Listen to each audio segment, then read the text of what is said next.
दर्शकबिन नमस्कार। आज विक्रम सम्वत 2079 को अन्तिम दिन, भोलिबाट नयाँ वर्ष 2080 सुरुवात हुँदैछ। नेपाली राजनीतिका लागि वर्ष 2079 उतार चढावयुक्त रह्यो। राजनीतिक कोणबाट यो वर्षलाई आवधिक निर्वाचनको वर्षका रूपमा विश्लेषण गर्नुपर्ने हुन्छ। गत वैशाखमा स्थानीय निर्वाचन, मङ्सिरमा सङ्घ र प्रदेशको निर्वाचन र त्यसपछि राष्ट्रपति, उपराष्ट्रपति लगायतका संवैधानिक पदहरूको निर्वाचन। तत्कालीन सत्ता पक्ष र प्रतिपक्ष बीचको अविश्वास र अलमलका बीचमा शान्तिपूर्ण ढङ्गले निर्वाचन सम्पन्न हुनु सकारात्मक मान्न सकिन्छ। सङ्घीय निर्वाचनले जन्माएको त्रिशङ्कु संसद र त्यसलाई आधार बनाएर सत्तारोहणका लागि बनेका फोहोरी राजनीतिक समीकरण र जोडघटाउले भने नेपाली राजनीतिलाई वर्षभरि नै धुमिल बनाइरह्यो। निर्वाचनकै अर्को पाटो स्वरूप नेपाली राजनीतिमा स्वतन्त्र र वैकल्पिक शक्तिहरूको अविश्वसनीय ढङ्गबाट उदय भयो। आफूलाई फोहोरी राजनीतिको विकल्प दाबी गर्ने उनीहरूको मूल्याङ्कन राजनीतिक वृत्तमा आफ्नै कोणबाट भइरहेको छ नै। नेपाली राजनीतिमा देखिने आरोप प्रत्यारोपको श्रृङ्खलाले यो वर्ष पनि निरन्तरता पाइरहेको छ। यस अलावा तत्कालीन प्रधान न्यायाधीश चोलेन्द्र जबरा प्रकरणले समग्र न्यायालयकै व्यथिति उजागर गरिदियो। मुलुकको अर्थतन्त्रका लागि भने वर्ष 2079 खासै फलदायी बन्न सकेन। राजनीतिक अस्थिरता र नेतृत्वको गैरजिम्मेवार प्रवृत्तिको प्रभाव समग्र आर्थिक, राजनीतिक र विकास निर्माणको क्षेत्रमा पर्यो। आजको इस्यु अफ द डेमा वर्ष 2079 को समग्र राजनीतिक समीक्षामा केन्द्रित हुनेछौँ। संवादका लागि हामीसँग हुनुहुन्छ राजनीतिक विश्लेषक सुदर्शन आचार्य। उहाँलाई स्वागत गरौँ। स्वागत छ यहाँलाई सुदर्शनजी। हजुर, धन्यवाद। मैले पृष्ठभूमिमा राखेँ यो वर्ष 2079 को आज हामी अन्तिम दिनमा छौँ र अर्को हिसाबले चाहिँ दशक 70 को दशकको पनि आज अन्तिम दिन हो। भोलिबाट 2080 साल सुरु हुँदैछ। 2079 कै वर्ष समीक्षाको बारेमा चर्चा गर्नुपर्दा 2079 लाई निर्वाचनको वर्ष भनेर विश्लेषण गर्नुपर्ने हुन्छ जस्तो लाग्छ। किनभने तिनै तहको निर्वाचन, त्यो पछि राष्ट्रपति, उपराष्ट्रपति लगायत संवैधानिक पदहरूको पनि निर्वाचन भयो। यो आवधिक निर्वाचन त सम्पन्न भयो, तर आवधिक निर्वाचनको जुन मर्म हो अथवा आवश्यकता हो त्यो अनुसार भयो कि भएन सम्पन्न? अब नेपालको संविधान नै अलि अपरिपूर्ण छ। संविधान परिपूर्ण भए कुनै एक राजनीतिक दलले बहुमतको सरकार निर्माण गर्ने र त्यो निर्वाचित सरकारले कम्तीमा पनि 5 वर्ष जनताका एजेन्डालाई सम्बोधन गर्ने गरी काम गर्ने अवस्था रहन सक्थ्यो। तर हाम्रो संविधान नै यस्तो संविधान छ जुन संविधान त संसदमा एउटै राजनीतिक दलले बहुमत प्राप्त गर्न सक्ने अवस्था छैन, थिएन, रहँदैन। त्यसले गर्दा निर्वाचन सम्पन्न भयो। निर्वाचन सम्पन्न पश्चात सरकार पनि निर्माण भयो। तर संविधानकै कारण यो जुन टाइपको अहिले सरकार निर्माण भएको छ यसको चाहिँ मूल समस्या भनेको संविधानमा छ। त्यसले गर्दा यो खालको एउटा सरकार निर्माण भएको छ र समग्रतामा चाहिँ जस्तो आवधिक निर्वाचन हुनु र निर्वाचनबाट सरकार निर्माण हुनुलाई चाहिँ लोकतन्त्रको एउटा सुन्दर पक्षको रूपमा लिन सकिन्छ। आवधिक निर्वाचनकै मैले फेरि पनि कुरा गर्न चाहेँ। यो चाहिँ आवश्यकता अनुसार अथवा संविधानमा किटान गरिएको छ भन्ने हिसाबले आवधिक निर्वाचन भयो अथवा एउटा देखावटी रूपमा मात्र गर्नुपर्ने थियो त्यो हिसाबले भयो, अथवा साँच्चीकै जनादेश, साँच्चीकै जनाधार राजनीतिक दलहरूलाई अथवा उम्मेदवारहरूलाई चाहिएको थियो, त्यो हिसाबको जनादेश लिने हिसाबले यो निर्वाचन भयो? के लाग्छ यहाँलाई? अब यो पटकको निर्वाचन चाहिँ विगतका वर्षहरूको जस्तो पूर्व अनुमान लगाए जस्तो यो राजनीतिक दलको यो हैसियत निर्माण हुन सक्ला, यसरी निर्वाचनका परिणामहरू आउलान् भन्ने जुन पूर्व अनुमान लगाउन सकिन्थ्यो यो पटक त्यो रहेन। र नेपालको राजनीति यो पछिल्ला वर्षहरूमा अलि बढी सतहमै दौडिने खालको नेपालको राजनीति पनि देखिएको छ। यसको मतलब यो होइन काङ्ग्रेस, एमाले, माओवादी जस्ता मूलधारका राजनीतिक दलहरूले नै निरन्तर जितिरहनुपर्छ, त्यो पनि होइन। तर राजनीतिमा सस्तो लोकप्रियताका निम्ति जे पनि भन्ने राजनीतिक दल वा व्यक्ति वा तिनका पात्र प्रतिनिधिहरूलाई जनताले रुचाउन थाले। किनभने तपाईँको मूलधारको राजनीतिक दलका प्रतिको एक प्रकारको वितृष्णा जनतामा जाग्दै गयो। मूलधारको राजनीतिज्ञलाई गाली गरिसकेपछि मत आउने अथवा जनताको विश्वास जित्ने। मूलधारका राजनीतिक दललाई गाली गरेपछि, गाली पनि स्तरहीन गाली, शब्द चयन पनि हामीले यसरी संवादमा त्यसरी कसरी गाली गरियो, शब्द के प्रयोग भए भन्ने कुरा चाहिँ हामीले यसरी संवादमा प्रयोगै गर्न सक्दैनौँ। हो त्यो टाइपका संवादहरू भएपछि त्यसरी आफ्ना अभिव्यक्तिहरू सार्वजनिक गर्ने व्यक्ति, सङ्गठन, समूहलाई जनताले रुचाउन थाले। यो भनेको चाहिँ नेपालको गणतन्त्र, नेपालको लोकतन्त्र, नेपालको आवधिक निर्वाचन निर्वाचन, यी सबै कुराहरूले संस्थागत विकास हुँदै गयो, संस्थागत हुँदै गयो। जनताको मतदान, जनताले दिएको मत यो पनि परिपक्व हुँदै गयो भन्ने खालको अवस्था चाहिँ अथवा त्यो निष्कर्ष चाहिँ हामीले निकाल्न सक्ने अवस्था रहेन। जस्तो मेरो प्रश्न अझै पनि मैले प्रश्न पारेँ यहाँलाई, निर्वाचनले जस्तो परिणाम दिलाउनु पर्ने हो अथवा निर्वाचन भइसकेपछि मुलुकको अवस्था जस्तो बन्नुपर्ने हो त्यो अवस्था चाहिँ बन्न सक्यो कि सकेन, र जनताले मत दिने बेलामा चाहिँ स्वस्फूर्त रूपमा भएर मत दिन पाए अथवा पुरानै प्रवृत्ति जस्तो हाम्रो निर्वाचन प्रणाली रहेको छ, राजनीतिक दल अथवा उम्मेदवारहरूले जनतालाई एक हिसाबले गाइड गरिदिने र त्यही गाइड गरेकै आधारमा उनीहरूले निर्वाचन जित्ने त्यो एउटा क्याम्पेनिङको प्रभावसहित अन्य केही प्रभावहरूले यो पटक पनि त्यो मतदान अथवा मतदानको क्रम जनताले जसरी निर्वाचित गर्ने क्रम त्यो नै दोहोरियो कस्तो? अब जनता स्वतन्त्र मतदाताको रूपमा जनता रहेनन्। जनता कुनै न कुनै राजनीतिक दलमा प्रत्यक्ष वा परोक्ष रूपमा त्यो दलमा आबद्ध रहे। राजनीतिक दलमा आबद्ध रहेपछि जनता वास्तवमा मताधिकारको बेलामा, मतदानको बेलामा जनता चाहिँ जनता हुनुपर्थ्यो, जनता स्वतन्त्र हुनुपर्थ्यो र उनीहरूले आफूले तपाईँको यो राजनीतिक दलको एजेन्डा यो हो र यो एजेन्डाले यो मुलुकलाई समृद्ध मुलुकको रूपमा रूपान्तरण गर्न सक्छ भनेर जनताले हेर्नुपर्थ्यो। जनता स्वयं आफै पनि विभाजित भएको अवस्था, जनता कुनै न कुनै राजनीतिक दलको सङ्गठित सदस्य भएको अवस्था, त्यसले गर्दा जनताले जस्तो आवधिक निर्वाचनबाट जुन अपेक्षा अथवा जुन खालको सरकार निर्माण होला र मुलुकमा त्यो सरकारले एउटा राजकाज गर्ला भन्ने खालको जुन अवस्था हो त्यसमा चाहिँ त्यसको जग भनेको त जनता नै हो र जनताले दिएको मत भनेको नै कहीँ न कहीँ प्रभावित भएर मत दिने र प्रभावित भएर मत दिइसकेपछि अनि त्यो आफूले मत दिएको आफ्ना प्रतिनिधि वा आफ्नो सरकारले काम गर्न सकेन भने अनि जुन सरकार आए पनि यस्तै हो भनेर त्यो सरकारप्रतिको चाहिँ आक्षेप लगाउने जनतामा पनि त्यो प्रवृत्ति देखा पर्यो। जनताले चाहिँ प्रतिनिधि चुने भन्दा पनि प्रतिनिधि चुन्न बाध्य पारिए भन्ने हिसाबले विश्लेषण इलेक्सन भन्दा पनि इलेक्सन भनेको चाहिँ वास्तवमा इलेक्सनबाट जनताले रुचाइएको र जनताको प्रतिनिधि छनौट भएर आउने व्यवस्था हो इलेक्सन। तर इलेक्सन भन्दा पनि अलि बढी सेलेक्सन हुन थाल्यो। एउटा राजनीतिक दलले पनि आफ्नो गुट आफू अनुकूलको मान्छेलाई जनताको बिचमा प्रतिनिधिको रूपमा चाहिँ पठाउने। अर्को कुरो जनताले पनि कहीँ न कहीँ कुनै न कुनै वाद वा विचारमा प्रभावित भएर मात्रै मतदान गर्ने र यो मान्छेलाई मैले प्रतिनिधिको रूपमा पठाएँ भने मेरो एजेन्डामा यो मान्छेले एकदम अनवरत रूपमा काम गर्छ, संसदमा गएर सरकारमा गएर वा जनताकै बिचमा बसेर पनि काम गर्छ भन्ने कुरा हेर्ने भन्दा पनि बढी जनता कुनै न कुनै हिसाबले आर्थिक भन्नुहोस् वा साङ्गठनिक भन्नुहोस् वा कुनै हिसाबले जनताले प्रभावित भएर जनता स्वयं आफै प्रभावित भएर मतदान गर्न थाले। त्यसको प्रभाव भनेको चाहिँ जहिले पनि सरकारमा देखा पर्यो। लोकतन्त्रको सुन्दर पक्ष भनिन्छ आवधिक निर्वाचन, एउटा अवधिमा निर्वाचन गर्नुपर्ने व्यवस्था संविधानले पनि अङ्गीकार गरेको छ। वर्ष 2079लाई मैले निर्वाचनको वर्ष भनिरहँदाखेरि वैशाखमा स्थानीय तहको निर्वाचन, त्यो पछि मङ्सिरमा आएर सङ्घ र प्रदेशको निर्वाचन, त्यो पछि अन्य संवैधानिक पदहरूको निर्वाचनको विषय सिलसिलाबद्ध रूपमा चर्चा गरौँला। सर्वप्रथम चाहिँ वैशाखमा भएको स्थानीय तह निर्वाचन जुन अनप्रेडिक्टेबल यहाँले अघि पनि भन्नुभएको छ, त्यो अनप्रेडिक्टेबल निर्वाचन अथवा त्यसको मत परिणाम आइरहँदाखेरि जुन एउटा आशाको सञ्चार भएको थियो नि त्यतिखेर विशेष गरी स्वतन्त्र पात्रहरूको चयनले काठमाडौँदेखि लगायत अन्य केही बौद्धिक जमात अथवा बौद्धिक मतदाता भनिएका स्थानहरूमा पनि स्वतन्त्र उम्मेदवारहरूप्रतिको आकर्षण र उनीहरूको विजयले जुन एउटा लहर पैदा गरेको थियो त्यसलाई कसरी सम्झिनुहुन्छ? अब यो चाहिँ कस्तो हुँदो रहेछ भने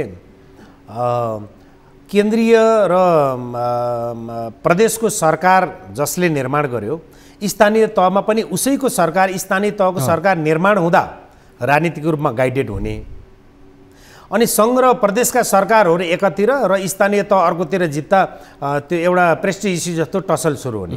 हामीले काठमाडौँको सिंहदरबारको फोहोरलाई लिन सकिन्छ भनेपछि तपाईँको चाहिँ जनताको मतादेश जनताको जनादेश भनेको चाहिँ काठमाडौँमा स्वतन्त्रलाई भयो, बालेनलाई भयो, जसरी धरानमा पनि हर्क साङपाङलाई भयो। तर उहाँहरूको चाहिँ केन्द्रीय हिसाबले हेर्ने हो भने एउटा स्थानीय तहले पोलिटिकल्ली हेर्ने हो भने त सङ्घ र प्रदेशका सरकारहरू त स्वतन्त्रको त छैन। त्यो नभएपछि के हुने भयो भने तपाईँको कुनै न कुनै एजेन्डामा कुनै न कुनै इस्युमा चाहिँ उहाँहरूको बिचमा टसल देखिने। एउटा चाहिँ त्यो टसलको परिणाम भनेको अब सुरु भएको छ। काठमाडौँको यो फोहोरको टसलको परिणाम कुन तहसम्म जान्छ क्याबिनेटको बैठकले सचेत गराउने भनेको छ। अनि तपाईँको मलाई शान्ति सुरक्षा नदिने हो भने मैले चाहिँ म काठमाडौँको सिंहदरबारको मात्रै होइन राष्ट्रपति कार्यालय प्रधानमन्त्री कार्यालयका फोहोरहरू पनि ती निवासहरूको फोहोर पनि उठाउँदिने भनेको छ। भनेपछि यो लेभलसम्मको टसल सुरु भयो होइन। दुवै पक्ष सच्चिन जरुरी छ। शान्ति सुरक्षा दिने सवालमा पनि सरकार पनि सच्चिनु जरुरी छ र स्थानीय निकायले पनि सर्टेन टाइमको अल्टिमेटमपछि मात्रै त्यो निष्कर्षमा पुग्नुपर्ने, एकैपटक त्यो निष्कर्षमा पुगे हुनाले भनेको यसबाट के देखियो भने टसल सुरु भयो। त्यसले गर्दा तपाईँको चाहिँ जनताको मतादेशलाई, जनताको जनादेशलाई त हामीले अनादर गर्न मिल्दैन। स्वतन्त्र भन्नुहोस् वा कुनै राजनीतिक दल भन्नुहोस्, जनताले जसलाई रुचाए पठाएका प्रतिनिधिमध्ये एउटा उठेका प्रतिनिधिमध्ये जनताले जसलाई रुचाए त्यो रुचाएको पाटो र पक्षलाई त हामीले गलत भन्न मिलेन। भलै जनता प्रभावित भएर मतदान गरेका रहेछन् भने पनि जनताबाट निर्वाचित भएर आएको प्रतिनिधिको हकमा त हामीले कटाक्ष गर्न मिलेन। तर पोलिटिकल्ली एकातिर सरकारहरू निर्माण हुने, एकातिर स्थानीय तहका जनप्रतिनिधिहरू निर्माण हुने एकातिर हुँदा टसल सुरु हुन्छ भन्ने कुराको उदाहरण चाहिँ देखिसकेको छ। यो चाहिँ एउटा अभिशाप नै रहेछ त त्यसो भए निर्वाचन प्रणालीप्रति नै, किनभने केन्द्रमा जुन खालको सरकारको प्रवृत्ति बन्यो स्थानीय सरकारको प्रवृत्ति पनि त्यही खालकै बन्नुपर्ने, संरचना त्यही खालकै बन्नुपर्ने त्यो आवश्यक देखियो। त्यसो भए यसलाई हामीले अभिशाप भन्दा पनि मूलधारका राजनीति जनताले छनौट गर्ने, आफ्नो प्रतिनिधि छनौट गर्न पाउने अधिकार त जनताको अधिकार त्यो जनतामा सुरक्षित छ। तर मूलधारका राजनीतिक दलले पनि तपाईँको सचिएर जनताका बीचमा को पपुलर हुनसक्छ, कसलाई जनताका बीचमा हामीले पठाउँदा उपयुक्त हुन्छ भन्ने कुरा चाहिँ राजनीतिक दल पनि सचिन जरुरी छ भन्ने कुराको सन्देश चाहिँ हो।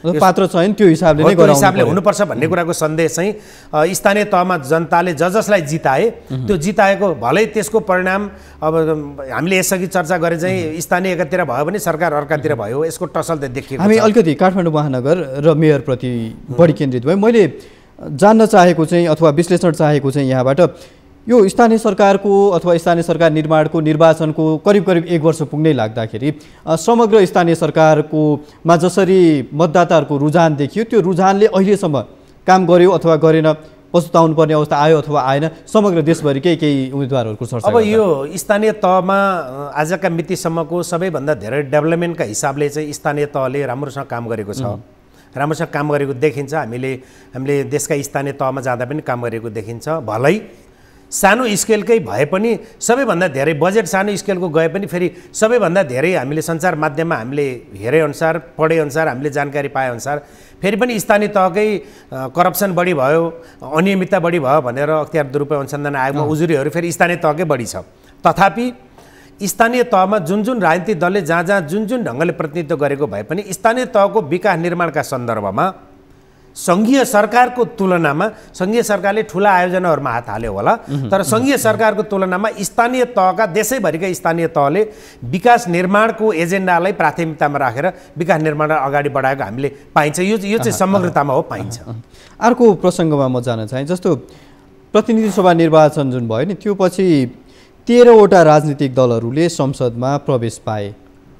यो भनेको धेरै सङ्ख्या हो, राजनीतिक दलहरूको सङ्ख्या हेर्ने हो भने धेरै सङ्ख्या हो। केही मात्रै अथवा एउटा दुईटा राजनीतिक दलको बहुमत बन्ने परिस्थिति बनेन र यो संवैधानिक रूपमा पनि जुन संवैधानिक व्यवस्था हामीले अङ्गीकार गरेका छौँ त्यो हिसाबले पनि एउटा मात्र दलको बहुमत पुग्न अलिकति अप्ठ्यारो छ। र 13वटा राजनीतिक दलको संसदमा प्रवेश भइसकेपछि जुन खालको संसदमा अङ्कगणित सिर्जना भयो नि, एउटा त्रिशङ्कु संसद भन्ने गरिन्छ, त्यो संसदको निर्माण भइसकेपछि त्यस यताका राजनीतिक परिघटनाहरू जसरी राजनीतिक समीकरणहरूको निर्माण भयो, समीकरण सँगसँगै सरकारहरूको त्यही हिसाबले निर्माण भयो, सरकार अदला बदलीको विषय भयो, यो हिसाबले यो वर्ष राजनीतिक रूपमा अथवा सङ्घीय राजनीति केन्द्रीय राजनीतिको रूपमा त्यति सुखद हुन सकेको छैन अहिलेसम्म। एकदमै आवधिक निर्वाचनका हिसाबले राष्ट्रपति उपराष्ट्रपति लगायत स्थानीय तह लगायत आम निर्वाचन प्रदेश सङ्घ सबै हिसाबले आवधिक निर्वाचनका हिसाबले हामीले जसलाई लोकतन्त्रको सुन्दर पक्ष भनिरहेछौँ त्यो सन्दर्भमा निर्वाचन सम्पन्न हुनुलाई नै हामीले उपलब्धि मान्ने हो भने निर्वाचन सम्पन्न भयो र यी यावत उपलब्धिहरू प्राप्त भए। त्योभन्दा बाहेक जस्तो संसद निर्माण भयो, जस्तो प्रदेशका सरकारहरू प्रदेशको संसद जस्तो निर्माण भयो, यसले चाहिँ नेपालको राजनीतिलाई एक प्रकारको एउटा कुरूप बाटोमा लैजाँदैछ भन्ने कुरालाई हामीले अनुमान लगाउनका निम्ति हामीलाई कठिन छैन। किन कठिन छैन भने प्रधानमन्त्री पुष्पकमल दाहालले सरकार निर्माण गर्नुहुँदा एकातिरबाट समर्थन लिएर सरकार बनाउनु भयो, उहाँ राष्ट्रपतिको निर्वाचनसम्म आइपुग्दा उहाँ अर्को गठबन्धनमा उहाँ पुगिसक्नु भएको छ। केन्द्रदेखि यो प्रदेशहरूमा 7वटा प्रदेशमा निर्माण भएका सरकारको एउटा बाटोबाट अगाडि बढेको सरकार धमाधम गिरेर नयाँ बाटोबाट नयाँ सरकारहरू निर्माण हुँदैछन् भनेपछि यसबाट हामीले के निचोड निकाल्न सकिन्छ भने यो हामीले यसअघि पनि चर्चा गऱ्यौँ, संविधानमा समस्या छ। संविधानमा देखिएको समस्याका कारण संसद अङ्कगणितका हिसाबले धेरैवटा अङ्कगणित जोड्नुपर्ने खालको संसद निर्माण भयो। त्यो निर्माण भएको संसदले सरकार निर्माण गर्दै गर्दा कुन राजनीतिक दलले समर्थन फिर्ता लिने र को कता जोडिने, कसको दृष्टिकोण, कसको स्वार्थ, राजनीतिक दृष्टिकोण भन्नुहोस् या स्वार्थ भन्नुहोस्, कसको कति बेला कहाँ जोडिने हो भन्ने कुराको कुनै टुङ्गो नहुँदाखेरि कारण चाहिँ यही संसदको अङ्कगणित नै कारण हो अथवा संसदको बनावट मात्रै कारण हो अथवा नेताको चरित्र, नेतृत्वको चरित्र पनि यसमा अलिकति आउँछ? दुवै हो। संसदको अङ्कगणितका हिसाबले जो जता लाग्यो त्यतै पल्लाबारी हुने खालको, यता छोड्दा सरकार गिर्ने, अर्कोतिर गयो भने बन्ने खालको स्थिति देखियो। र अर्को हाम्रो राजनीतिक नेतृत्वमा पनि परिपक्वपन देखिएन। परिपक्वपन जुनसुकै 13, 14, 15 जति राजनीतिक दल भन्नुहोस्, किन परिपक्वपन देखिएन भने के कारणले कोसँग एलायन्स गरिएको हो र त्यो एलायन्स पछि फेरि एकाएक एकै घन्टामा, 2 घन्टामै, एकै रातमै त्यो एलायन्सलाई तोडेर अर्कोतिर लाग्नुपर्ने कारण के हुन् भन्दाखेरि तपाईँको त्यसको जवाफ त जनतालाई दिनुपर्छ नि। त्यसको जवाफ जनताले पाएका छैनन्। भन्दाखेरि तपाईँको सत्ता स्वार्थका निम्ति राजनीतिक दलहरू केन्द्रित छन्।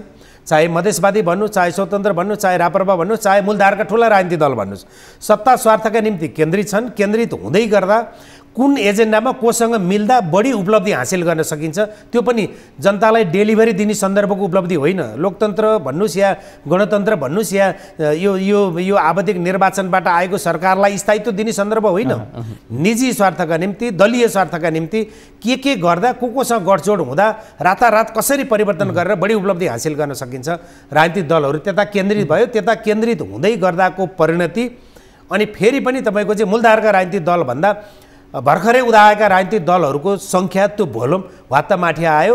अब त्यो माथि आउँदा उनीहरूले पनि त्यो भोल्युमलाई, त्यो जनताको विश्वासलाई टिकाउन सके कि सकेनन् भन्ने सन्दर्भ त हामी यसपछि पनि छलफल चर्चा गरि नै हाल्छौँ। यो राजनीतिक उछलकुदको बारेमा जुन चर्चा गरिरहेछौँ नि हामीले, यो उछलकुदको अथवा नेतृत्वको चरित्रको विषय, भलै यो संसदको अङ्कगणितको विषय त यही आर्थिक अथवा यही वर्षभित्रको विषय भयो। तर राजनीतिक दलहरूको त्यो नेतृत्वमा जो रहनुहुन्छ उहाँको एउटा अन्तरङ्ग अथवा नेचर भनौँ प्रवृत्ति चाहिँ त्यो यो वर्षको लागि मात्रै चर्चायोग्य हो अथवा योभन्दा अगाडिका वर्षहरूको लागि पनि यो चर्चायोग्य थियो अथवा अपकमिङ इयर्सहरूमा, आउने वर्षहरूमा पनि यो चर्चायोग्य हुनेछ के लाग्छ यहाँलाई? विगतमा पनि थियो, आज पनि छ र भोलि पनि रहनेछ। किन रहनेछ भने फेरि पनि समस्या त हामीले संविधान परिवर्तन गर्न सक्ने अवस्था त आजका मितिमा छैन। जब संविधान परिवर्तन गर्न सकिँदैन भने यही संविधान अन्तर्गत आवधिक निर्वाचन चाहे मुलुक मध्यावधिमा जाओस् या त आवधिक निर्वाचन 5 वर्ष पछाडि होस्, फेरि पनि संसद आउने, फेरि पनि सरकार बन्ने भनेको त त्यस्तै हो। भन्दा विगतका वर्षहरू यो 70 को दशकमा पनि हामीले, यो 10 वर्षमा पनि हामीले आरोह अवरोह, संसद विघटन हुने, अदालतले फेरि संसदलाई पुनर्स्थापित गरिदिने, सरकार निर्माण हुने, सरकार ढल्ने, आवधिक निर्वाचन हुने, एकातिरबाट सरकार बन्ने, अर्कोतिर गएर फेरि राष्ट्रपति चुनावसम्म पुग्दा अन्तै पुग्ने, यो यावत हामीले एउटा चित्र, हामीले नेपाली राजनीतिको एउटा चित्र हामीले हेऱ्यौँ। यो चित्र हामीले अझै केही दशक भनेको या त जनता असाध्यै ठुलो मात्रामा जनता निष्पक्ष स्वतन्त्र भएर जनताले चाहिँ एउटै राजनीतिक दललाई हिसाबले त्यति साक्षर एकदमै सचेत र सक्षम भएर जनताले एउटै राजनीतिक दललाई एउटा सशर्त 5 वर्षसम्म सरकार चलाएर मुलुकको चाहिँ 20 वर्ष, 25 वर्ष, 30 वर्ष, 40 वर्षसम्मको योजना ल्याउनका निम्ति या त जनताले त्यो म्यान्डेट दिनु पर्यो। त्यसको लागि फेरि त्यही हिसाबको राजनीतिक दलको पनि आगमन, राजनीतिक दल पनि त्यत्तिकै त्यही स्केलमा सचेत हुन जरुरी भयो, जिम्मेवार हुन जरुरी भयो भने जनता पनि त्यही स्केलमा जनताले मतदान गर्नु पर्यो। होइन भने यही टाइपको संसद, यही टाइपको संविधान अनि हाम्रा राजनीतिक दलका नेताहरूको सोच संस्कार र शैली यही रहने हो भने कहिले कुन राजनीतिक दल अलि ठुलो होला, कहिले कुन अलि सानो होला, यो चित्र फेरि पनि हामी 80 को दशकमा पनि हामीले यो चित्रका बारे हामी अनवरत रूपमा संवाद गरिरहेका छौँ। गठबन्धनको कसरत अथवा जोडघटाउको कसरत चाहिँ अनवरत रहि नै रहन्छ। अर्को विषय यो सङ्घीय निर्वाचनले दिएको सन्देश, विशेष गरी राष्ट्रिय राजनीतिमा भन्दा पनि मधेस केन्द्रित राजनीतिमा, मधेस केन्द्रित राजनीतिक दलहरूमा मधेसको मसिया मानिने केही शीर्ष नेताहरूलाई यो निर्वाचनले पाखा लगाइदिएको छ। उनीहरूको विकल्पमा चाहिँ नयाँ सोच भएका भनौँ अथवा आफूलाई नवीनतम दाबी गर्ने केही नेताहरू, जस्तो मैले उदाहरण लिएँ डाक्टर सीके राउतको पार्टी, सीके राउत स्वयं र उहाँको पार्टी र पश्चिममा नागरिक उन्मुक्ति पार्टीको उदय। यो हिसाबको उदयले चाहिँ अब मधेसबाट जुन मसिया मानिएका पात्रहरू थिए, यद्यपि ती पात्रहरू अझै पनि उदाउने प्रयास त गरिरहेका छन् विभिन्न बाटोद्वारा, ती पात्रहरूलाई अब विदाई गर्नुपर्छ भन्ने किसिमको सन्देश मधेसी राजनीतिले अथवा मधेसका जनताले दिएका हुन्। नेपालको राजनीतिमा लामो समयसम्म टिकेको भनेको नेपाली कङ्ग्रेस र नेकपा एमाले हो। बाँकी रहेका राजनीतिक दलका बारे निकै ठुलो आरोह अवरोह पछि मात्रै त्यो राजनीतिक दलका बारेमा हामीले विश्लेषण निकाल्न सकिन्छ। एउटा फेज हुने आज यति बेलाको मूल्याङ्कन अथवा यो फेजमा हामीले मूल्याङ्कन गर्दै गर्दा मधेसमा मूलधारका राजनीतिक दलबाट बाहिरिएर जानुभएका स्थापित लिडरहरूले मधेसमा क्षेत्रीय राजनीतिक दल खोल्नुभयो र त्यो क्षेत्रीय राजनीतिक दलले पनि मूलत जम्मा एउटा मात्रै काम गर्यो। उहाँहरू आफूलाई पोजिसनमा पुग्नका निम्ति, उहाँहरूलाई सत्तामा पुग्नका निम्ति, उहाँहरूको आफूलाई एउटा सत्ताको साझेदार बनाउनका निम्ति मात्रै उहाँहरूले चाहिँ तपाईँको त्यसमा उहाँहरू कामयाबी बन्नुभयो। उहाँहरूले मधेसको जे जति आखिर मधेसमा क्षेत्रीय दललाई पनि त स्थापित गर्नका निम्ति मधेसका नागरिकहरूले पनि कुर्बानी गरेको छ नि त, मधेसले शहीद जन्माएको छ नि त। तर मधेसको जन्मिएका शहीदहरूलाई सम्मान गरेर त उहाँहरूले राजनीति गर्न सक्नु भएन। भनेपछि तपाईँको मधेसका जनताले पनि अहिले परिवर्तन खोजेर डाक्टर सीके राउत अहिले आजका मितिमा तुलनात्मक रूपमा अन्य राजनीतिक दलको तुलनामा केही प्रभावी भएर आउनुभएको छ। उहाँको डाक्टर सीके राउतको राजनीतिक दलको पनि मूल्याङ्कन वा तपाईँले भन्नुभयो चाहिँ नागरिक उन्मुक्तिको पनि त्यो राजनीतिक दलको पनि मूल्याङ्कन हामीले यति नै बेला गर्नु अलि हतार हुनेछ, किनभने उहाँहरू पनि कति टिक्नुहुन्छ। मूल्याङ्कनको पाटोमा त हामी आउँला नै। जस्तो अर्को प्रश्न चाहिँ मधेसी राजनीतिकै कुरा गर्दाखेरि अथवा राष्ट्रिय राजनीतिमै कुरा गर्दाखेरि नागरिकमा अथवा मतदातामा त्यो एउटा राजनीतिक चेतना पलाउन अथवा फेरिन एउटा जुन किसिमको बिलिफ सिस्टम हुन्छ त्यो बिलिफ सिस्टम फेरेर नयाँ बिलिफ सिस्टममा परिणत हुनको लागि चाहिँ कम्तीमा पनि 2 दशक अथवा 3 दशकको समय लाग्ने रहेछ। त्यो इमिडिएट हुने कुरा होइन रहेछ। होइन इमिडिएट हुने कुरा होइन, किनभने तपाईँको चाहिँ जस्तो परम्परागत रूपमा कुनै राजनीतिक दलमा आबद्धमा हामीले यसअघि संवाद गरिसकेका छौँ, देशभरिका सबै मतदाताहरू कुनै न कुनै दलमा आबद्ध छन्। मैले कुन आधारमा यो भने जस्तो पुष्पकमल दाहाल प्रचण्ड नेतृत्वको माओवादी जब जनयुद्धबाट आएपछि पहिलोचोटि संसदीय चुनावमा प्रतिस्पर्धा गरेका थियो, त्यतिखेर जनताले एउटा बिलिभ माओवादीमा बनाएका थिए। त्यो बिलिभ अब जनताले बिस्तारै गुमाउँदै जानको लागि झन्डै 1.5 दशकको समय भयो। 1.5 दशकमा त्यतिखेरको माओवादी र यतिखेरको माओवादीमा ठुलो भिन्नता, जनताको विश्वासको आधारमा होस् अथवा उनीहरूको डेलिभरीको आधारमा ठुलो भिन्नता पाइन्छ।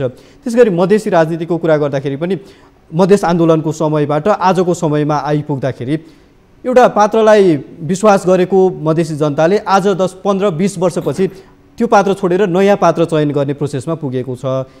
हुँदाखेरि राजनीतिक चेतना पलाउन अथवा परिवर्तन हुनको लागि छोटो समय पर्याप्त हुँदैन रहेछ। अब यसमा चाहिँ जनतामा एक प्रकारको आश र त्रास दुवै देखिन्छ।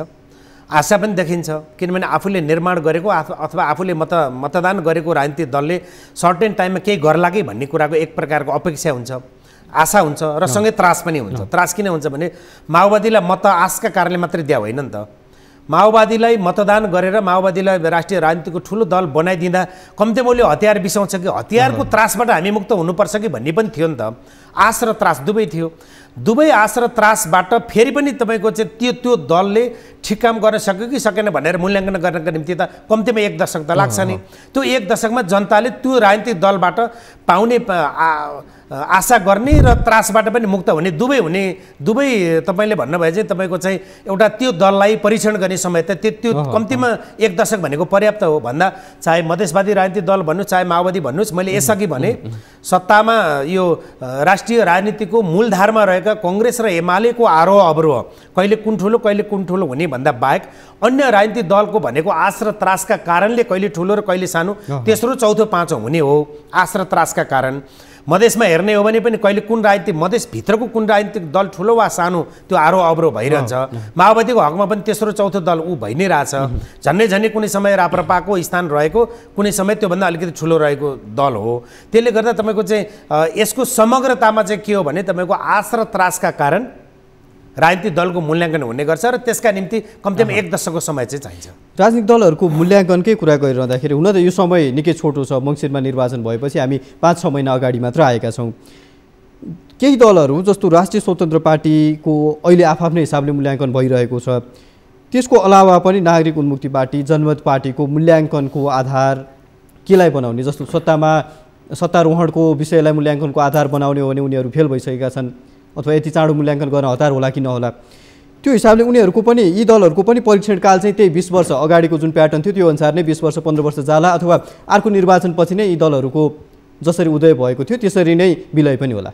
अब जनताले मतदान गरेर ठुलो एउटा एक लेभलको राजनीतिक दलको हैसियत निर्माण गरेपछि चाँडै समाप्त हुनका निम्ति त्यो दलभित्र आफैभित्र असाध्यै धेरै समस्याहरू सिर्जना हुँदा ती दलहरू चाँडै समाप्त भएर जान्छन्, आफै फुटेर सकिन्छन् हैन, सकिन्छन्। नभए जनताले निश्चित अवधिका निम्ति त्यो राजनीतिक दललाई हेर्ने गर्छन्। तर अब जस्तो राष्ट्रिय स्वतन्त्र पार्टीको हामीले सन्दर्भ, तपाईँले सन्दर्भ उठाउनु भयो, हामीले त्यो सन्दर्भमा हामीले छलफल गर्ने हो भने राष्ट्रिय स्वतन्त्र पार्टी एक त यसअघि सरकारमा जान हुँदैन थियो। राष्ट्रिय स्वतन्त्र पार्टीले संसद, सञ्चार माध्यम र सडकमा अपोजिसनको भूमिका, मुलुकलाई समृद्ध मुलुक निर्माणका निम्ति जनतालाई डेलिभरी दिने सन्दर्भमा अपोजिसनको भूमिका निर्वाह गरेर ऊ सङ्गठनमा केन्द्रित हुनुपर्थ्यो। किनभने त्यो दलले आफ्नो आजका मितिसम्म आफ्नो राष्ट्रिय महाधिवेशन सम्पन्न गरेको छैन। त्यो दल निर्माण भएको छोटो अवधि भएको छ। भले त्यो दल सरकारमा गयो, सरकारमा गयो र सरकारमा गएपछि न्यायालयबाट के भयो, त्यो दलभित्र अहिले टेप प्रकरणले के भएको छ, जनताले कसरी लिएका छन् भन्ने कुरा घामझै छर्लङ्ग छ। यो बारेमा धेरै हामीले चर्चा परिचर्चा गर्नु जरुरी मलाई लाग्दैन। र अब राजनीतिक दलको समाप्तिको बाटोमा जानका निम्ति चाहिँ आफैभित्र एउटा फलाम सकिनका निम्ति ऊ भित्र सिर्जित खियाले नै सकिने हो। त्यसले गर्दा अब यस्ता प्रकरणहरूले राजनीतिक दललाई समाप्तिको बाटोमा लैजान्छन्। किनभने अझ नयाँ जन्मेका दलहरूको भनेको चाहिँ युवा पुस्ताको ठुलो आकर्षण हुन्छ। युवा पुस्ताको त्यो आकर्षण भएपछि ती राजनीतिक दलहरू त्यो युवा पुस्ताको कसीमा आफूलाई माझेर अगाडि जान सकेन भने चाँडै समाप्त हुन्छ। किनभने युवाहरू असाध्यै धेरै चलायमान हुन्छन्। आकर्षण भनेको चाहिँ खहरे आकर्षण हो र युवाहरू भनेको असाध्यै चलायमान हुन्छन्। उनीहरू तत्काल निर्णय लिन सक्छन् हैन।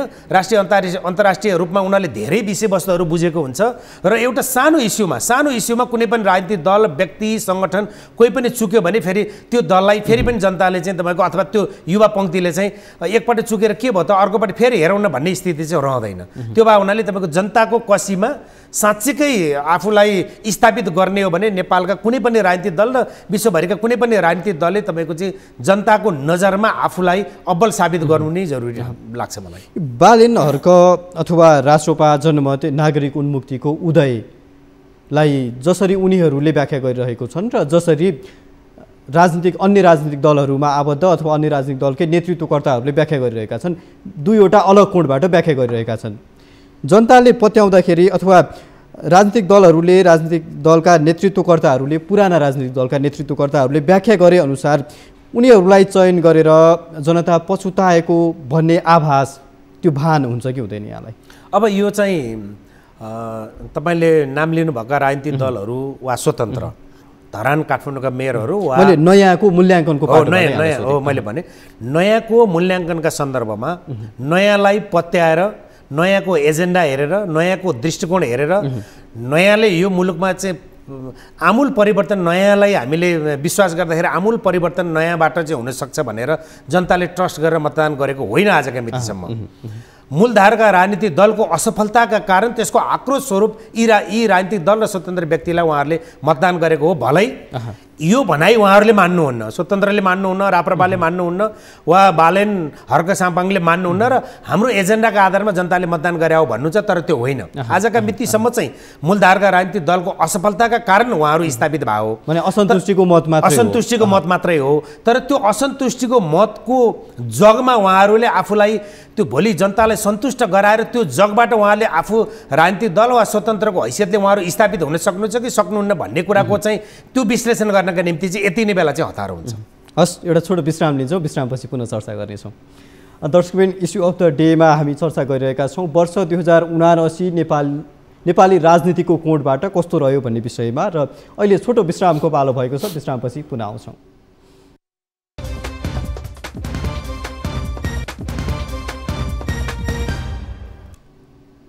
दर्शकबिन, इस्यु अफ द डेमा पुनः स्वागत गर्दछु। हामी चर्चा गरिरहेका छौँ राजनीतिक विश्लेषक सुदर्शन आचार्यसँग, विशेष गरी वर्ष 2079 नेपाली राजनीतिक कोणबाट कस्तो रह्यो भन्ने विषयमा। उहाँलाई फेरि स्वागत गरौँ। स्वागत छ यहाँलाई फेरि। धन्यवाद।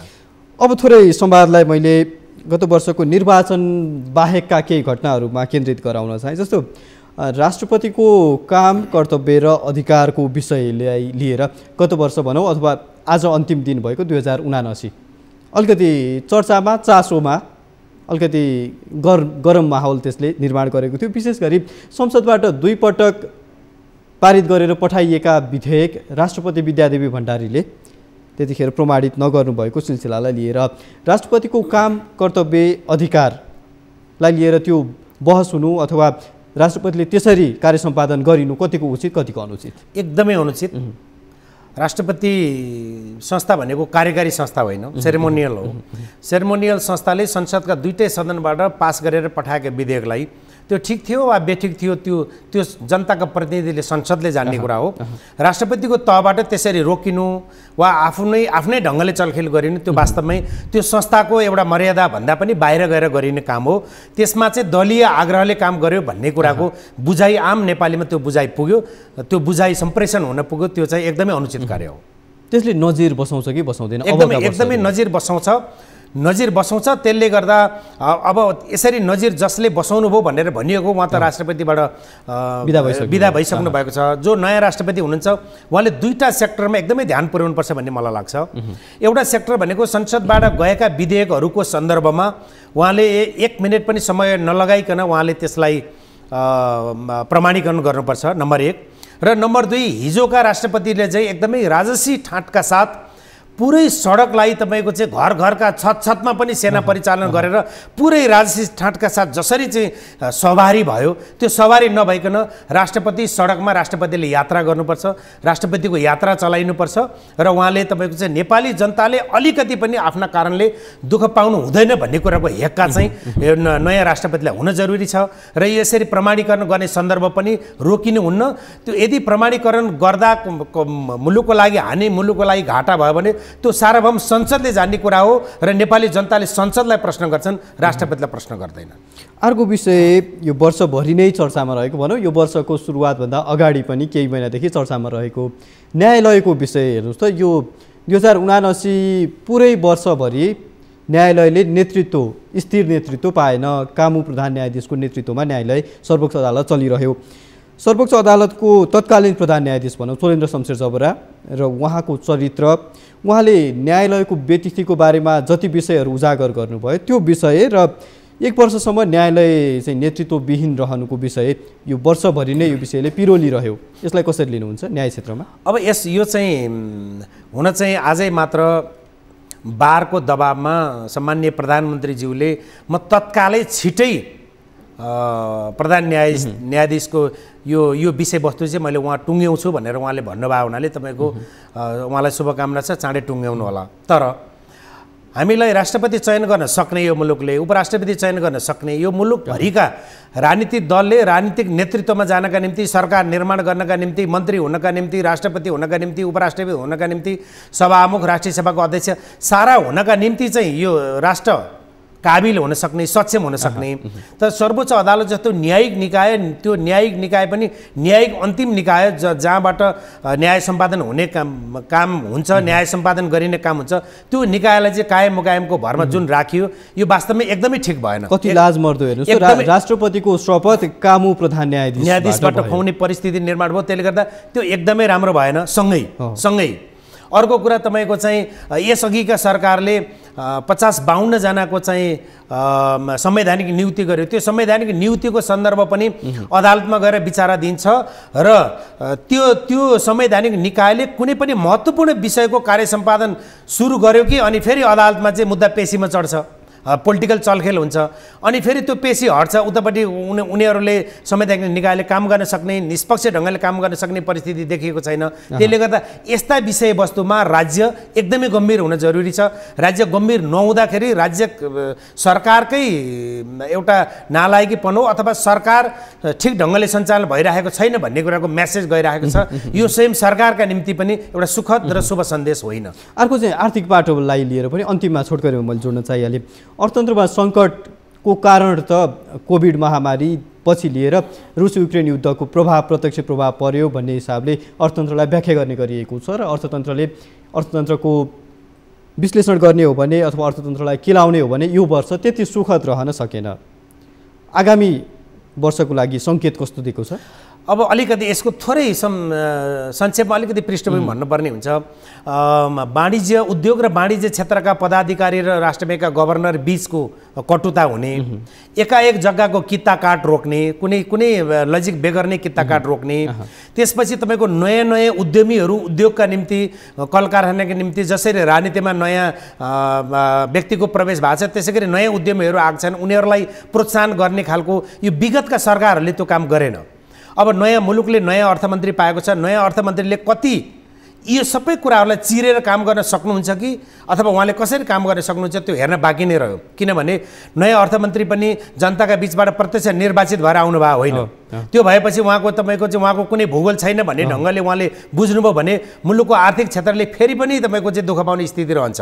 त्यसले गर्दा नयाँ अर्थमन्त्रीलाई शुभकामना पनि छ। उहाँले यो मुलुकको आजका मितिको अर्थतन्त्र कुन अवस्थामा छ, खालि हामीले रुस युक्रेन युद्ध र कोभिडलाई मात्रै हामीले दोष दिएर उम्कने सुविधा छैन। किनभने रुस र युक्रेनको युद्धसँगै कोभिडको महामारीका बीच पनि अरू मुलुकहरूले त आर्थिक रूपमा फड्को मारेको छ, खालि थला परेको हामी मात्रै हो। त्यसले गर्दा यसमा चाहिँ हाम्रो राजनीतिक नेतृत्व र खास गरी अर्थमन्त्री एकदमै संवेदनशील हुन जरुरी छ। अब अर्को विषय चाहिँ अन्तिममा चर्चा गरौँ। नेपाली राजनीतिकै प्रवृत्तिको, राजनीतिक दलहरूको अथवा नेतृत्वकर्ताको प्रवृत्तिको बारेमा अन्तिममा चर्चा गर्न चाहे। जसरी यो दशक नै भनौँ न, आज दशककै अन्तिम दिन हो, 70को दशकको अन्तिम दिन भनौँ, त्यो दशकमा देखिएको राजनीतिक एउटा खेल भनौँ अथवा खिचातानी भनौँ अथवा समीकरण जोड घटाउ जे पनि भनौँ, नेताहरूको बिचमा आरोप प्रत्यारोपको श्रृङ्खला चाहिँ त्यसले सिर्जना गरेको आरोप प्रत्यारोपको श्रृङ्खला चाहिँ निरन्तरताको परिणाम हो। यो वर्ष पनि त्यसले अलिकति पनि कमी भएको पाइएन, महसुस भएन। राजनीतिक दलहरू विशेष गरी जिम्मेवार मानिने राजनीतिक दलहरूकै जिम्मेवार भूमिकामा रहनुभएका नेतृत्व अथवा नेताहरूले यो प्रवृत्ति दोहोऱ्याइरहँदाखेरि चाहिँ यसको अन्त्य कहिले हुन्छ अथवा संस्कारयुक्त राजनीतिमा हामी जान्छौँ भन्ने विषयमै शङ्का रह्यो। यो प्रवृत्ति हो नेपाली राजनीतिको? एकदमै यो नेपाली राजनीतिमा तपाईँले भन्नुभयो चाहिँ नेपाली राजनीतिमा स्थापित प्रवृत्ति देखेको छ। यो प्रवृत्ति स्थापित हुँदै गएको छ। त्यसले गर्दा मूलधारका राजनीतिक दलहरूका प्रति जनताको विश्वास पनि घट्दै गएको छ। त्यसले गर्दा यो हामीले फर्केर विगत 10 वर्षलाई हेर्ने हो भने विषम परिस्थितिमा मात्रै जबरजस्त हामीले उपलब्धि हासिल गरेका छौँ। 72 भूकम्प नभएको भए हामीले संविधान नपाउने रहेछौँ नि त। त्यो भूकम्पलाई आधार मानेर हामीले संविधान पायौँ भन्दाखेरि तपाईँको चाहिँ हामीले सत्य निरूपण जस्ता विधेयकहरू अगाडि बढाएर हामीले यो पीडितले न्याय पाउने खालको स्थिति अहिले पनि टुङ्गिसकेको छैन भन्दाखेरि तपाईँको राजनीतिक दल सत्तामा पुग्यो भने यसले मुलुकको आर्थिक नीति, मुलुकको सामाजिक, मुलुकको एउटा अस्थिर राजनीतिक रूपमा देखिएको प्रवृत्तिलाई यसले चिर्छ भन्ने खालको अवस्था अहिले पनि देखिएको छैन। त्यसले गर्दा तपाईँको विगतलाई हामीले विगतको 70को दशकलाई हेर्ने हो भने 80को दशकमा पनि नेपालको राजनीति यस्तै पेरिफेरीमा टालटुलमै जोड घटाउमै अङ्कगणितमै रुमलिने खालको परिस्थिति देखिन्छ। तर हामी धेरै निराशावादी हुने कुरा पनि छैन। हामी उहाँहरूलाई सचिनका निम्ति उहाँहरू सचिनु भएन भने, मूलधारका राजनीतिक दल सचिनु भएन भने जनताले एकदमै सतहमा आएर जनताले निर्णय लिँदाखेरि त्यो भविष्यमा कति काम गर्न सक्लान् नसक्लान् त्यस्ता खालका व्यक्ति र दलहरूको उदय हुने स्थिति देखिएकोले मूलधारका राजनीतिक दल नै यति बेला सचिनु पर्ने र राजनीतिलाई समृद्धिको बाटोमा लैजाने, राजनीतिक स्थिरताको बाटोमा लैजाने, मुलुकलाई समृद्धिको बाटोमा लैजाने र युवा विद्यार्थी र तरुणहरूले यो देशमा खोजेको के हो भन्ने कुराको चाहिँ खोजी गर्नका निम्ति उहाँहरूलाई प्रेरित गरोस् भन्ने चाहिँ हामीले त्यो चाहना राख्नुपर्ने हुन्छ। नभए भने तपाईँको चाहिँ 70को दशकमा हामीले भोगेको हाम्रा ती पीडाहरू 80को दशकमा पनि हामीले नभोगौँला अथवा त्यसबाट मुक्त होला भन्ने कुरा चाहिँ आजकै नेतृत्व हेरेर हामीले त्यो निचोडमा पुगिहाल्नु चाहिँ हतारो हुनेछ। हुन्छ सुदर्शनजी, अन्तिममा अब केही शब्दहरू अथवा केही पात्रहरूको विषयमा चर्चा गरौँ। छोटकरीमा सकेसम्म एउटा वाक्यमा यहाँले उहाँहरूको मूल्याङ्कन, यो वार्षिक मूल्याङ्कन गर्नुहोला। हर्क साम्पाङ केही गरौँ भने हुटुटी देखिन्छ। बालेन उहाँमा पनि केही गरौँ भने हुटुटी देखिन्छ। तर अलिकति हर्क बालेनहरूले चाहिँ अलिकति उहाँले जनमत त प्राप्त गर्नुभयो, त्यो जनमतलाई हामीले कसरी ट्याकल गर्नुपर्छ भन्ने कुराको भन्दा पनि गरौँ भने हुटुटी मात्रै बढी देखिन्छ। सङ्घीय निर्वाचन पछिको रवि लामिछाने, उहाँले सङ्घीय निर्वाचनपछि उहाँको राजनीतिक दललाई जुन स्केलमा जनताले पुर्याइदिए त्यसबाट उहाँ यति उत्साहित हुनुभयो कि तपाईँको उहाँले आफूभित्र भएका समस्या, आफ्नो दलभित्र भएका समस्या र यो नेपालमा राजनीतिक दललाई स्थापित गर्नका निम्ति के गर्नुपर्छ भन्ने कुराको भेवै पाउनु भएन। सङ्घीय निर्वाचन पछिकै पुष्पकमल दाहाल प्रचण्ड, उहाँ एउटा चलायमान खेलाडी हो। चलायमान खेलाडी हुँदै गर्दा उहाँले एकातिरबाट प्रधानमन्त्री, अर्कोतिरबाट राजनीतिक स्थिरता, आफ्नो प्रधानमन्त्री पोजिसनको स्थायित्वका निम्ति उहाँले गोटी चाल्दै हुनुहुन्छ। तर त्यो गोटी कहीँ दुर्घटनामा त परिणत हुँदैन भन्ने खालको स्थिति लगभग देखा पर्दै गएको छ। नेपाली कङ्ग्रेस र शेरबहादुर देउवा, नेपाली कङ्ग्रेस र शेरबहादुर देउवालाई चाहिँ आजका मितिमा भाग्यले साथ दिया हो। उहाँले उहाँको जुन प्रवृत्ति छ, जुन सोच संस्कार र शैली छ, त्यो सोच संस्कार र शैली अनि नेपाली कङ्ग्रेसलाई मत दिने र मुलुकभरि नयाँ राजनीतिक दललाई मत दिने एउटा मतदाताको बिचमा त्यो तालमेल कहीँ पनि तालमेल खाँदैन। तैपनि उहाँलाई भाग्यले साथ दिएको छ। नेकपा एमाले र केपी शर्मा ओली, नेकपा एमाले र केपी शर्मा ओली राजनीतिमा असाध्यै चतुर खेलाडी हो। राजनीतिमा चतुर खेलाडी हुँदै गर्दा पनि उहाँभित्रको एक प्रकारको अहम र एक प्रकारको दम्मले उहाँ राष्ट्रिय राजनीतिमा र पार्टीभित्र पनि कि त बोल्नै नसक्ने कि त एक्लिँदै गएको परिस्थिति हो। अन्तिममा सोधे doctor C K Raut. Doctor C K Raut एउटा विखण्डनको आवाज उठाएर राष्ट्रिय राजनीतिमा स्थापित हुँदै एउटा शान्तिपूर्ण राजनीतिमा अवतरण गर्दै गएको एउटा मधेस आन्दोलनको अथवा मधेस राजनीतिको एउटा खेलाडी, जसको बारे तपाईँको चाहिँ कम्प्लिट राजनीतिक अवतरण चाहिँ कहाँ गएर हुन्छ भन्ने कुराको चाहिँ हेर्न बाँकी नै छ। हस् सुदर्शनजी, यहाँको महत्त्वपूर्ण समय र विशेष गरी वर्ष समीक्षाको लागि यहाँलाई धेरै धेरै धन्यवाद। हजुर, धन्यवादसँगै म न्युज 24 र हामीलाई हेरिराख्नु भएका दर्शक श्रोता सबैलाई नयाँ वर्ष 2080 को शुभकामना पनि दिन चाहन्छु, शुभकामना साटासाट पनि गर्न चाहन्छु। र हामीले 70 को दशकमा हामीले रोग, अशिक्षा वा हाम्रो अर्थतन्त्र वा जे पीडा यसअघि हामीले समीक्षा गरेको जे भोग्यौँ त्योबाट चाहिँ हामीलाई मुक्त हुनका निम्ति यो 80 को दशक र 2080 साल एउटा कामयाबी बनोस्, म शुभकामना पनि व्यक्त गर्न चाहन्छु। यहाँलाई पनि शुभकामना छ। दर्शकवृन्द, हामी चर्चा गरिरहेका थियौँ इस्यु अफ द डेमा राजनीतिक विश्लेषक सुदर्शन आचार्यसँग। विशेष गरी 2079 को वार्षिक समीक्षा गरिरहँदाखेरि 79 सालमा जसरी राजनीतिक गतिविधिहरू भयो नेपालमा र ती राजनीतिक गतिविधिहरूको सङ्केत आगामी वर्षहरूमा पनि के होला अथवा यसको सकारात्मकता, नकारात्मकता र विविध कोणमा रहेर आज चर्चा गरिरहेका थियौँ। आजको लागि कार्यक्रम इस्यु अफ द डेको समय सकिएको छ। हामीलाई बिदा दिनुहोस्। नमस्कार।